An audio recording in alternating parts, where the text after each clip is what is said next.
Hello everyone, welcome back to my channel and I hope that you all are doing very well. So in today's video, we'll be discussing a novel that is Heart of Darkness by Joseph Conrad.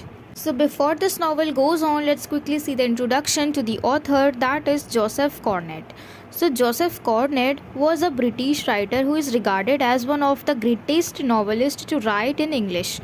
तो देखो, ये एक British writer थे और ये greatest novelist माने जाते थे क्योंकि ये इंग्लिश में अपनी राइटिंग्स को लिखते थे।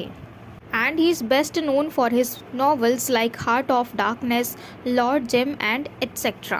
तो देखो, इनके जो बेस्ट वर्क्स हैं, जैसे कि बेस्ट नॉवेल्स हैं, उनमें से हार्ट ऑफ डार्कनेस भी है, लॉर्ड जेम भी है और बाकी सारे भी हैं। ठीक है, तो आज की इस वीडियो में हम इनमें से एक को डिस्कस करेंगे, हार्ट ऑफ डार्कनेस को।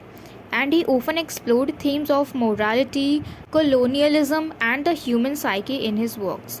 तो देखो, ये ज़्यादातर अपनी राइटिंग्स में किन किन चीज़ों को, किन किन थीम्स को एक्सप्लोर करते हैं। मोरालिटी को, कोलोनियलिज्म को, यानी जब कोई एक देश दूसरे देश पे शासन करने लग जाता है, यानी एक कंट्री दूसरे कंट्री पे शासन करने लग जाती है, उस पर रूल करने लग जाती है।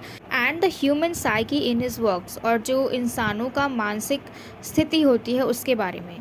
And he was born on 3rd December 1857 in Ukraine and he passed away on 3rd August 1924 in Kent, England. तो देखो, इनका जन्म हुआ था 3 दिसंबर 1857 को यूक्रेन में और इनकी मृत्यु हो गई थी 3 अगस्त 1924 को 1924 में केंट में, जो कि इंग्लैंड में है।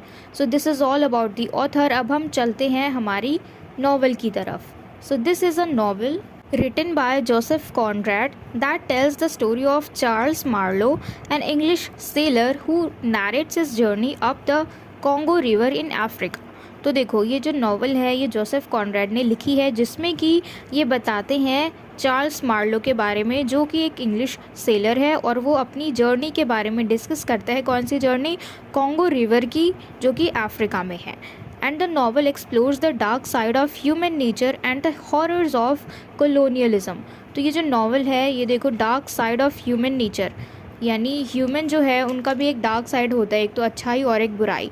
तो इसमें हम बुराई, यानी जो डार्क साइड है, जो बुरी चीज़ है, उसके बारे में इस नॉवल में हम देखने वाले हैं। And the horror of colonialism, यानी कि किस तरीके से जो एक देश है वो दूसरे देश के ऊपर शासन करने लग जाता है, उसके ऊपर कब्जा करने लग जाता है, so that they can be richer. And Marlow encounters the enigmatic and morally ambiguous character of Kurtz, a European ivory trader who has become a brutal and tyrannical figure in African wilderness.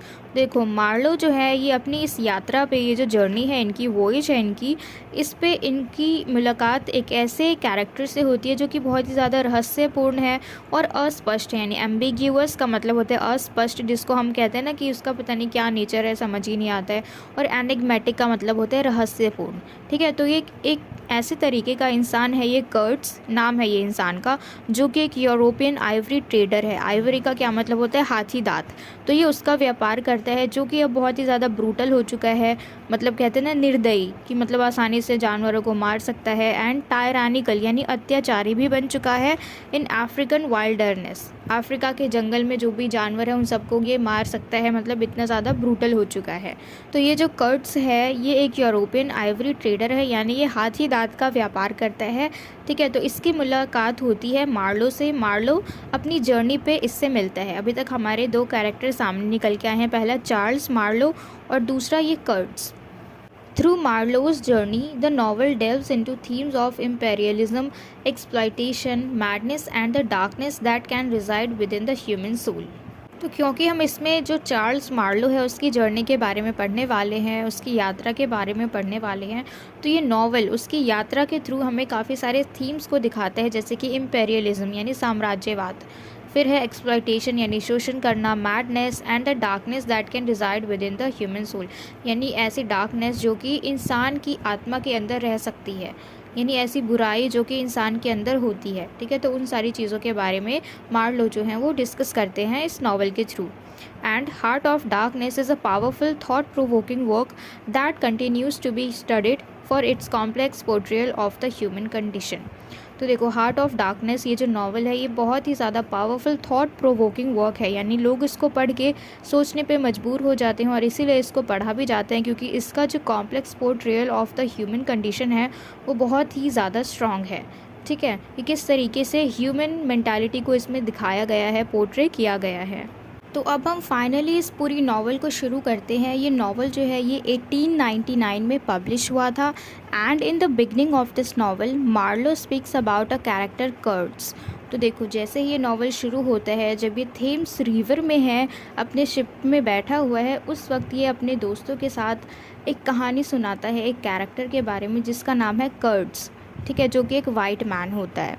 And Marlow is a narrator and he tells about Kurtz on the Thames river. तो ये Thames river पे है और ये सब कुछ बताता है कर्ट्स कैरेक्टर के बारे में। And he also नैरेट्स a story about his journey of the Congo river in Africa. और साथ ही साथ ये अपनी जर्नी के बारे में भी बताता है कि जब ये मतलब स्टार्टिंग करी थी इसने अपनी जॉब की एक सेलर के रूप में, तब ये कॉन्गो रिवर में गया था इन अफ्रीका। ठीक है, and Marlow is a sailor and works in a European country that exports ivory from Africa। तो मार्लो जो है एक सेलर है और ये एक कंपनी में काम करते हैं, यूरोपियन कंपनी में। और ये जो कंपनी है ये आइवरी एक्सपोर्ट करती है फ्रॉम अफ्रीका। आइवरी मतलब हाथी दांत, हाथी के जो दांत होते हैं वो। ठीक है, तो देखो when he was going to Belgian Congo he saw a French warship attacking on Africa natives. तो देखो जब ये बेल्जियन कॉन्गो जा रहा था, यानी अफ्रीका में जा रहा था, जब ये अपने रास्ते में था, तो इसने देखा कि फ्रेंच वारशिप है जो कि अफ्रीकन नेटिव्स के ऊपर अटैक कर रही है। देखो उस वक्त क्या था कि जो भी अफ्रीकन्स थे, ब्रिटिश थे या फिर यूरोपियंस थे, वो सब चाह रहे थे कि अफ्रीका के ऊपर किसी भी तरीके से वो लोग शासन करें, क्योंकि इसका जो थीम है ये कॉलोनियलिज्म भी है। और इसमें क्या होता है कि एक कंट्री दूसरी कंट्री के ऊपर शासन करती है। तो ऐसे ही फ्रांस जो है वो चाह रहा था किसी भी तरीके से अफ्रीका के ऊपर शासन करना। अब देखो अफ्रीका में जो नेटिव्स है उनका अलग अलग कबीला है, जो आदि मानव लोग रहते हैं इस तरीके से अलग अलग कबीला है, वहाँ पे एक धर्म नहीं है, तो वो लोग आपस में बटे हुए हैं। ठीक है, वहाँ पे एकता नहीं है, तो ये लोग आपस में बटे हुए हैं, तो उनको किसी भी तरीके से अलग कर देना बहुत आसान था। तो ये जो फ्रांस के लोग हैं या फिर काफ़ी सारे जो देश हैं वो चाह रहे थे अफ्रीका के ऊपर शासन करना, तो इसीलिए ये लोग इसके ऊपर अटैक करते हैं। और ये चीज़ जो मार्लो है वो अपने शिप से देख रहे होते हैं जब वो रास्ते में होते हैं। ठीक है, यानी जब वो अफ्रीका जा रहे होते हैं उस वक्त। And when he finally reaches at first company station he saw that African natives were slaves and considered as criminal. तो देखो जैसे ही ये वहाँ पहुँचते हैं तो वहाँ पे मतलब ना जो डिपार्टमेंट होते हैं ना वो बटे हुए थे। ठीक है, first company station, second company station, third company station. तो ये गए थे फर्स्ट कंपनी स्टेशन में। तो वहाँ पे इन्होंने देखा कि जो अफ्रीकन लोग हैं, वहाँ के नेटिव्स हैं, वहाँ के जो मूल निवासी हैं, उन्हीं को इन लोगों ने स्लेव्स बना रखा था। यानी जो वाइट पीपल थे उन्होंने ब्लैक पीपल को, अफ्रीकन्स को स्लेव बना रखा था और उनको क्रिमिनल की तरह कंसिडर करते थे, उनको क्रिमिनल्स मानते थे। ठीक है, and there he met a chief accountant and he tells about Kurtz who lives in the inner company station. तो वहीं पे इनकी मुलाकात होती है एक चीफ अकाउंटेंट से जो कि कर्ट्स के बारे में बताते हैं। ये जो हमारा मेन कैरेक्टर है, हमारा सारा फोकस इस नावल में कर्ट्स के ऊपर ही है, जो कि एक वाइट मैन है। ठीक है, तो ये चीफ अकाउंटेंट इनको बताते हैं कर्ट्स के बारे में, जो कि इनर कंपनी स्टेशन में रहते हैं, यानी बिल्कुल एंड में। तो ये जो चीफ अकाउंटेंट हैं ये बहुत ज़्यादा तारीफ़ करते हैं कर्ट्स की। ठीक है, कि बहुत ज़्यादा स्ट्रॉन्ग है, वो एक अकेले ही 100 जनों का काम कर देता है। यानी वो एक अकेले ही इतने आइवरी इकट्ठी कर देते हैं जितने कि एक बार में 100 लोग कर सके, और ये अकेले ही उन 100 लोगों का काम करता है। ठीक है, तो जब ये देखता है कि कुछ टाइम बाद एक्सीडेंट की वजह से इनकी जो शिप है वो ख़राब हो जाती है, तो अब इनको पता लगता है कि वो ठीक होने में 3 महीने लगेंगे, तो इनको किसी भी तरीके से फर्स्ट कंपनी स्टेशन में रुकना ही पड़ेगा 3 महीने तक। तो जब तक इनका जो शिप है वो रिपेयर हो रहा होता है, तो उस वक्त ये एक दिन क्या सुनते हैं, one day he caught 2 men gossiping about Kurtz while they were repairing the ship. ठीक है, तो देखो जब वो लोग शिप को रिपेयर कर रहे होते हैं तो वहाँ पे 2 लोग जो होते हैं वो कर्ट्स के बारे में बात कर रहे होते हैं। ये 2 लोग कौन है, जनरल मैनेजर और ब्रिक मेकर। तो ये दोनों आपस में कर्ट्स के बारे में बात कर रहे होते हैं कि मतलब मेनली वो लोग बुराई ही करते हैं। ठीक है, और सब बोलते हैं कि जो कर्ट्स है इसने अकेले बहुत ही ज़्यादा फ़ायदा करवाया है कंपनी को, क्योंकि इसका काम क्या है, आइवरी का, यानी हाथी दांत। तो अब सोचो उसने कितने ज़्यादा हाथी को मारा होगा। ठीक है, यानी क्योंकि हाथी दांत निकालने के लिए तो उनको मारना बहुत ज़रूरी है, तो इसलिए हमने शुरू में पढ़ा था ना कि एक तरीके से वो ब्रूटल बन चुका था अफ्रीका के जंगल में जाके। तो ये सारे लोग जो हैं उसके बारे में अच्छी अच्छी बातें करते हैं, लेकिन यहाँ पे जनरल मैनेजर और ब्रिक मेकर जो हैं ये लोग उसके बारे में गॉसिपिंग करते हैं, ठीक है। तो ये सारी बातें जो मार्लो है वो सुन लेता है, तो वो सोचते कि भाई लोग इतनी सारी बातें कर रहे हैं उसके बारे में, कर्ड्स के बारे में, तो एक बार देखना तो बनता है ना, क्योंकि सब लोग उसकी तारीफ़ कर रहे हैं और ये अकेला इंसान 100 इंसानों के बराबर काम करता है, तो उसको देखना तो बनता है। And because everyone was talking about how strong, courageous, hard working he is, Marlow was excited to meet him. अब सब लोग उसके बारे में इतनी अच्छी अच्छी बातें कर रहे हैं, यानी उसकी क्वालिटीज़ बता रहे हैं, तो मार्लो जो है ये एक्साइटेड हो जाता है उससे मिलने के लिए। And he decided to go to the inner station of the company to meet him, और ये डिसाइड करता है कि वो कर्ट्स से मिलने जाएगा। तो देखो एक चीज़ जानना ज़रूरी है कि ये जो कर्ट्स है ये कोई ब्लैक मैन नहीं है, ये वाइट मैन है, ये जर्मन का है, ठीक है। और ये यहाँ पे अफ्रीका में काम करने आया है, और अफ्रीका में आते ही ये ब्रूटल बन गया है, क्योंकि पैसे के लिए ये सारे हाथी को मारता है, उनके दांत निकालता है, तो उसके लिए कितना ज़्यादा गिर जाता है, ठीक है। तो हमने देखा ना हार्ट ऑफ डार्कनेस, तो वो इसी चीज़ के लिए है, क्योंकि जब वो अगर वो जर्मन में होता तो वो ऐसी हरकत नहीं करता, लेकिन अफ्रीका में बहुत ज़्यादा रूल नहीं है, कानून नहीं है, वहाँ पे जो मतलब कोई गवर्नमेंट नहीं है, कोई उनके ऊपर शासन नहीं कर सकता, कोई रूल्स नहीं है, कोई कानून नहीं है। अगर इसने किसी जानवर को मारा तो कोई वहाँ पे उसको गिरफ्तार करने नहीं आएगा, लेकिन अगर उसने जर्मनी में ऐसी कुछ हरकत की होती तो उसको तुरंत पुलिस पकड़ लेती, ठीक है। तो यहाँ पे जो हार्ट ऑफ डार्कनेस है वो इसी के लिए कहा गया है कि वो चीज़ हम डिसाइड करते हैं कि अगर वहाँ पे रूल्स नहीं है तब भी हमें अच्छा बन के ही रहना है, और अगर वहाँ पे रूल्स हैं तो रूल्स के डर से हम अच्छा बन के रहते हैं, तो वो चीज़ एक इंसान के लिए बहुत बुरी है। क्योंकि अगर हम अच्छे हैं तो हम विदाउट रूल भी अच्छे बन सकते हैं, ज़रूरी नहीं है कि हम किसी के डर की वजह से अपने आप को अच्छा रखें, यानी ऐसा नहीं है कि हम कुछ गलत काम करना चाह रहे हैं लेकिन रूल्स की वजह से रुके हुए हैं, अगर हमने ऐसा किया तो हमें सज़ा मिलेगी। बल्कि एक अच्छा इंसान वो होता है कि कोई रूल नहीं है, कोई कानून नहीं है, और तब भी हम अच्छे बने हुए हैं, ठीक है। तो यहाँ पे ये जो कर्ट्स है ये वाइट मैन है, लेकिन अफ्रीका में जाके इसने क्या करना शुरू कर दिया, जानवरों को मारना शुरू कर दिया, उनकी आइवरीज यानी जो हाथी दांत होते हैं उनका व्यापार करना शुरू कर दिया। तो जिस तरीके से हमारे इस नावल में थीम्स है जैसे कॉलोनियलिज्म, क्योंकि अफ्रीका के ऊपर जो बाकी सारे कंट्रीज़ थे वो शासन करना चाह रहे थे, वो अपना साम्राज्य फैलाना चाह रहे थे।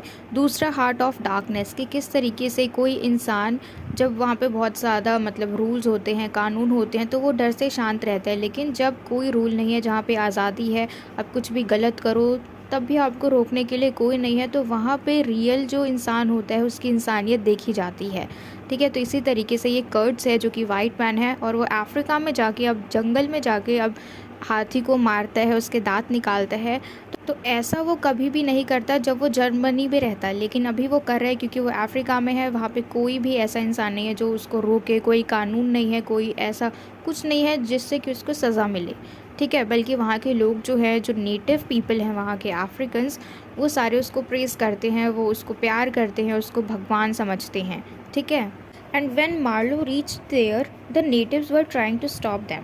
तो देखो जब मार्लो जो है वो इनर स्टेशन पहुंचा तो वहाँ पे कर्ट्स को बचाने के लिए वो सारे जो नेटिव पीपल थे अफ्रीकन्स, वो सारे अटैक करने लगे इनके ऊपर, क्योंकि ये जो मार्लो है और इसके साथ जो एक दो इंसान हैं, एक दो लोग हैं, वो लोग नए हैं, ठीक है। तो इसलिए कर्ट्स को बचाने के लिए वहाँ के नेटिव पीपल इनके ऊपर अटैक करने लग जाते हैं। Abruptly, a Russian trader comes to see him and informs him that he is alive but in bad condition. तो अचानक से एक रशियन ट्रेडर जो है वो मार्लो के पास आता है और उसको पता होता है कि वो कर्ट से मिलने आया है। तो वो उसको बताता है कि कर्ट जो है उसकी बहुत ज़्यादा तबीयत ख़राब है, वो बैड कंडीशन में है, लेकिन फिर भी अभी तक ज़िंदा है। And general manager decided to take Kurtz somewhere else. तो तभी जनरल मैनेजर जो है वो चाहते हैं कि अब कर्ट्स को यहाँ से कहीं और लेके जाया जाए। तो वहाँ के जो नेटिव्स हैं वो बहुत ज़्यादा सैड हो जाते हैं क्योंकि कर्ट्स जो है उन सबको छोड़ के जा रहा होता है वहाँ से। And when Kurtz was on ship, Marlow went inside to talk to him and then Kurtz told him that he was waiting to die. तो जब वो शिप में होता है तो मार्लो अंदर जाता है उससे बात करने के लिए, और कर्ट जो है वो उसको बताता है कि वो कब से मरने का इंतज़ार कर रहा था। And that time he was in worst condition and his last words were the horror, the horror. तो देखो वो बहुत ही ज़्यादा बैड कंडीशन में था उस वक्त, उसकी बहुत ज़्यादा हालत ख़राब थी, तबीयत ख़राब थी, और उसके आखिरी शब्द थे जो उसके मुंह से निकले थे वो थे द हॉरर, द हॉरर।